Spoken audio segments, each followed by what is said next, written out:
I became 18 in Israel, I was recruited by the Israeli intelligence to be a hacker in the military. And I did a really good job there. But what was surprising was that somehow I found myself in jail at the army for doing the same thing. What happened was that as I joined the army, I created this little script that just ran in the background and kept collecting people's passwords. And they were just running freely on the network. And I just collected them. I had this big text file of my colleagues in the army. I just collected their passwords for a while, for 3 years, in fact. And this was known to everyone. Everyone knew that, and this was not a problem. In fact, people came to me and said, you know, Anthony forgot to lock, left his computer locked. Can you open it for us? And I would just look at the password, and I said, no problem. I was kind of the underground IT of the army for a while. But then something happened.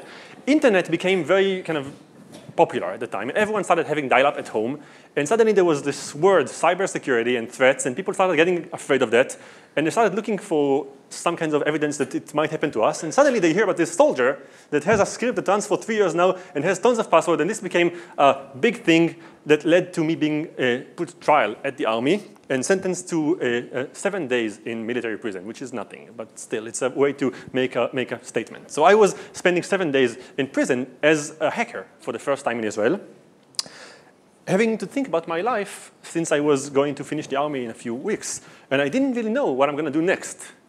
But when I came out of this prison, this little detention center, they gave me my belongings back. And I got my army uniform, and I got a lot of things. And I also got my mobile phone, this bulky thing that I had at the time. And I turned it on, and there were dozens, if not hundreds of messages from security companies offering me jobs as hacker. So I'm here to tell you that crime does pay. So I realized that there's a market value to actually knowing how to break into computers. So I had this idea to assemble a team. It was me and 3 other people. We called ourselves the Beat Team. It was a play on the word beat and team. A team was taken at the time.